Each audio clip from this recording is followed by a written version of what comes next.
শিশু ও নারীদের কোরআন শিক্ষা দিতে নিজের উপার্জিত অর্থ দিয়ে মাদ্রাসা গড়ে তুলেছেন তৃতীয় লিঙ্গের প্রিয়াঙ্কা খাতুন। নিজের প্রতিষ্ঠিত মাদ্রাসায় অন্যদের মতো গিয়ে নিজেও শিখছেন কোরআন তিলাওয়াত। আমি তৃতীয় লিঙ্গের মানুষ, একটা মাদ্রাসা করেছি। ইচ্ছা ছিল যে গ্রামে অনেক মহিলারা, মা বোনেরা, ছোট বাচ্চারা পড়ালেখা জানে না বা কোরআন কিতাব জানে না, সহি সিদ্ধভাবে নামাজ কালাম জানে না।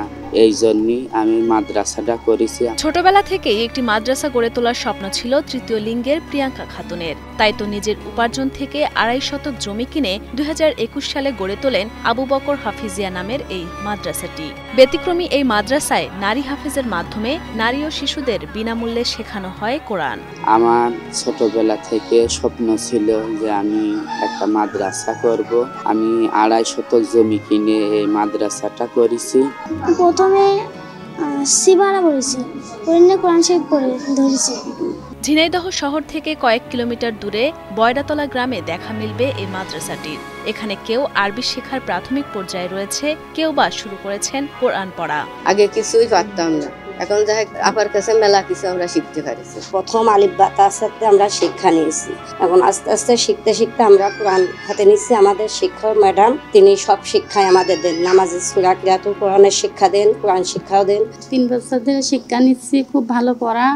প্রিয়াঙ্কা আপা সব কিছু দেয়, ধরেন পাটি দেয়, কারেন্ট দেয়, ফ্যান দেয়, কোরআন দেয়, সবকিছু সে দেয়, আমাদের কিছু লাগে না। শুধুমাত্র গ্রামের নারী শিশুরাই নয়, তৃতীয় লিঙ্গের মানুষও কোরআন পড়ছেন এ মাদ্রাসায়। কোরআনের জ্ঞানে আলোকিত হতে পেরে প্রিয়াঙ্কার প্রতি খুশি প্রকাশ করেন তারাও। আমি যখন নতুন এই মাদ্রাসায় আসি, আমি অজু পারতাম না, হুজুর আমাকে অজু শিখেছে। তারপরে নুরানি কায়দা আরবি শিখে, পরে আমপাড়া পড়াইছে, আমপাড়া পড়ায় ১০টা ১২টা সূরা পড়ার পরে কোরআন শরীফ হাতে দিয়েছে হুজুর। গবাদি পশু পালন ও কৃষি জমি থেকে যে আয় হয়, সেখান থেকেই মাদ্রাসার শিক্ষকের বেতন ও অন্যান্য খরচ মেটান প্রিয়াঙ্কা খাতুন। তার এই মাদ্রাসায় প্রথম রোজা থেকে নতুন করে কোরআন হাতে নিয়েছেন ২০ জন। আমি একটু গবাদি পশু টশু পালন করি, আর মাঠে একটু জমি টমি লিস্টিস নিয়ে চাষবাসের মাধ্যমে আমার এই মাদ্রাসাটা হুজুরির মাসিক বেতন ৪,০০০ টাকা দিতে হয়।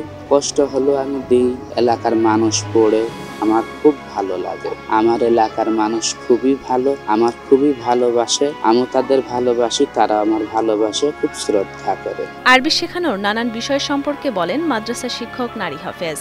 সপ্তাহে ৬ দিন পড়ান তিনি। গ্রামের নারী শিশুকে ইসলামের আলোয় আলোকিত করতে পেরে আনন্দ প্রকাশ করেন এই শিক্ষক। ওর তো অর্থ নাই, তারপরেও যে এত সুন্দর একটা প্রতিষ্ঠান চালায়, এর জন্য ধন্যবাদ তৃতীয় লিঙ্গের মানুষ। তারপরেও যে এরকম করছে, সুন্দর প্রতিষ্ঠান চালাচ্ছে, এর জন্য আল্লাহর কাছে লাখো কোটি শুকরিয়াও জ্ঞাপন করি। তো সেই ক্ষেত্রে যদি এখানে তেমন কোনো অনুদান আসতো, তাহলে আমরা একটু সুবিধাজনকভাবে পড়তে পারতাম।